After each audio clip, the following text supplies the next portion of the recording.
मनोज झरांगे पाटील यांनी धनंजय मुंडेंच्या विरोधात आक्रमक पवित्रा घेतलाय।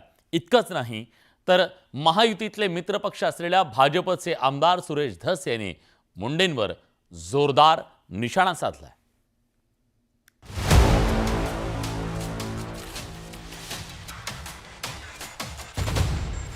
आपल्या समाजाला जर त्रास झाला तर परभणी आणि पलीकडून धाराशिव यांना घरात घुसघुस आणायचं। त्यांच्या कुटुंबियाला जर धक्का लागला तर धनंजय मुंडेला रस्त्याने सुद्धा फिरून देणार नाही।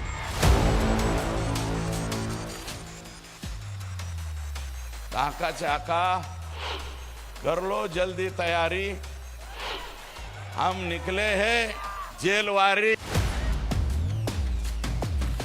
परभणीतल्या मोर्चात आमदार सुरेश धस आणि मनोज जरांगे पाटील यांनी आक्रमक पवित्रा घेतला। सरपंच संतोष देशमुख यांच्या हत्येच्या निषेधार्थ काढण्यात आलेल्या मोर्चात दोन्ही नेत्यांच्या टार्गेटवर धनंजय मुंडेच होते। सुरेश धस यांनी तर विधानसभा असो की जाहीर सभा सगळीकडेच रोखठोक भूमिका घेतली। जर तो व्हिडिओ आकाला तर 100% दाखवलाच असेल संतोषच्या मारहाणीचा, पण आकाच्या आकाला दाखवला असेल आणि त्यांनी जर पाहिला असेल तर आकाचे आका कर लो जल्दी तैयारी, हम निकले हैं जेलवारी। सुरेश धस यांच्यानंतर मनोज जरांगे पाटील यांनी परभणीतल्या मोर्चेकऱ्यांना आक्रमक भाषेत संबोधित केलं। संतोष देशमुख यांच्या हत्येमुळे मराठा समाजात रोष असल्याचं जरांगे यांनी सांगितलं। देशमुख कुटुंबियांना त्रास दिल्यास गंभीर परिणाम भोगावे लागतील असा इशाराही त्यांनी दिलाय। कालच ना परवा मी आतापर्यंत नाव घेऊन कधी बोललो नाही, कारण माझा स्वभाव आहे मला काहीतरी कुणकुण लागल्याशिवाय मी कोणाच्या वाटा जात नाही। पण यापुढं आमचे संतोष भैया तर आता गेलेतच, पण यापुढं जर त्यांचे कुटुंबीय आणि धनंजय भाऊ देशमुख आणि त्यांच्या कुटुंबियाला जर धक्का लागला तर धनंजय मुंडेला रस्त्याने सुद्धा फिरून देणार नाही। मनोज जरांगे यांनी धनंजय मुंडे यांच्या विरोधात जहाल भाषा वापरल्यानं सत्ताधाऱ्यांनी त्यांना काय उत्तर दिलंय ते पाहूयात। प्रत्यक्षात वस्तुस्थिती तपासण्याचं काम माननीय मुख्यमंत्री लेवलवरती सुरू आहे, त्यामुळे मी अजून त्यामध्ये लक्ष घातलेलं नाही, पण तरी सुद्धा मी त्या संपूर्ण याची माहिती या ठिकाणी घेणार आहे आणि त्यामध्ये काही त्रुटी सापडल्या तर जे जबाबदार लोक असतील त्यांच्यावरती कारवाई 100% होईल। संतोष देशमुख यांच्या हत्येनंतर बीड जिल्ह्यातलं समाजकारण असो किंवा राजकारण यात आता जातीय संघर्ष निर्माण होऊ लागलाय।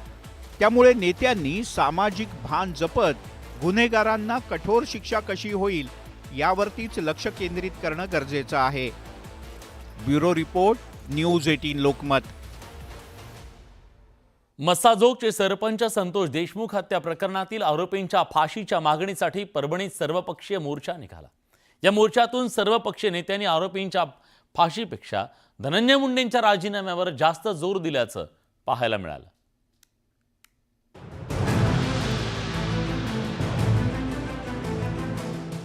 बीडमधील मस्साजोगचे सरपंच संतोष देशमुख हत्येप्रकरणी बीडनंतर आज परभणीत सर्वपक्षीय मूक मोर्चा निघाला।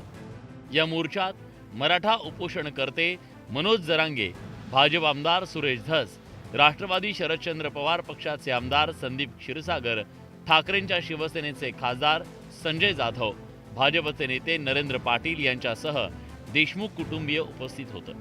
या मोर्चात बीड प्रकरणावरून सर्व नेत्यांनी धनंजय मुंडेंना टार्गेट केल्याचं पाहायला मिळालं। सरकारने ह्याच्यामध्ये ऍक्शन घेतल्यानंतर एसपी बदललेत, काही काही गोष्टी खऱ्या सांगाव्या लागतील तुम्हाला। उगा विरोधी बाकावरती आहे म्हणून मी बोलून जायचं, पण काही ऍक्शन घेतलेत। आमच्या जिल्ह्यात 2 नंबरचे धंदे बंद झालेत, पण तपास जेव्हा वाल्मिक कराडवरती येतो तेव्हा तुम्ही कुठतरी थांबतो अण्णा, बरं कधी मी सांगणार अण्णा, तुम्ही मला ओरडले तरी चालणार। जिथं वाल्मिक कराडचे म्हणजे एक गुन्हा दाखल झाल्यानंतर तो हॉस्पिटलमध्ये थांबतो, जमा होतो, ह्याला फक्त न फक्त कारणीभूत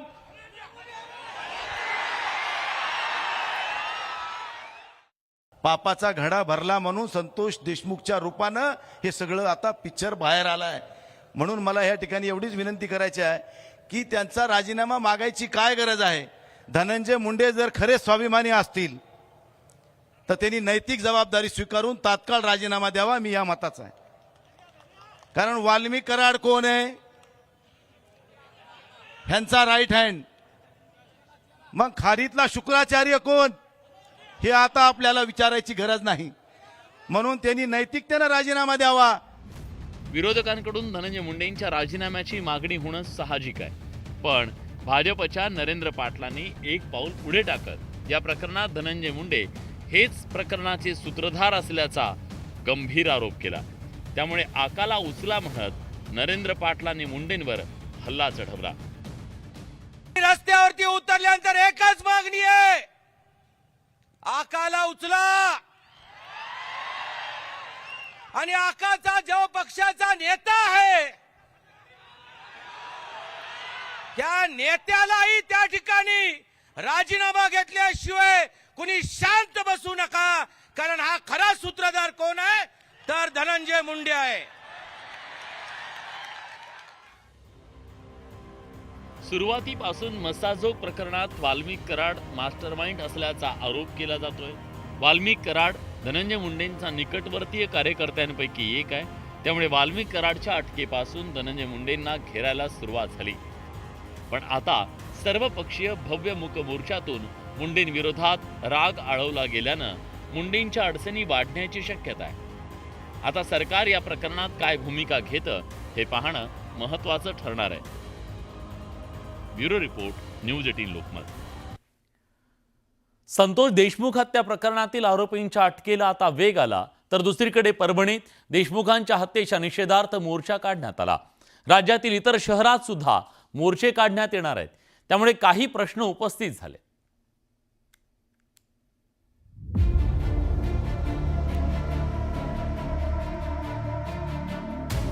परभणीत प्रचंड गर्दीत मूक मोर्चा काढण्यात आला, तर दुसरीकडे केजमध्ये आरोपींना कोर्टासमोर हजर करण्यात आलं.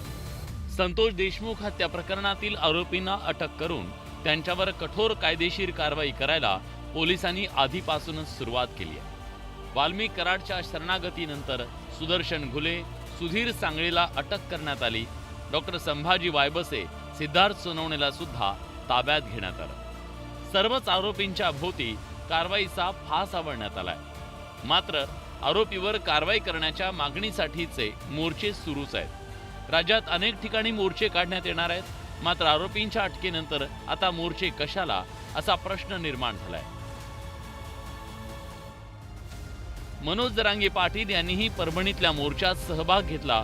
संतोष देशमुख यांच्या हत्येमुळे मराठा समाजात प्रचंड असंतोष असल्यानं राज्यभरात मोर्चे काढले जात असल्याचं त्यांनी सांगितलं. आरोपींना कठोर शिक्षा होईपर्यंत मराठा समाज स्वस्थ बसणार नाही असं जरांगे पाटलांनी स्पष्ट केलं. राज्यात 9 वर्षांपूर्वी कोपर्डी हत्याकांडानंतर सकल मराठा समाजानं तब्बल 56 मूक मोर्चे काढून आपला रोष व्यक्त केला होता. आता सरपंच संतोष देशमुख हत्याकांडानंतर मराठा समाजाला पुन्हा रस्त्यावर उतरण्याची वेळ आली आहे. मात्र देशमुख हत्याकांडातील आरोपींना अटक केल्यानंतरही मोर्चे कशाला हा प्रश्न निर्माण केला जातोय. Bureau report, news 18 Lokmat.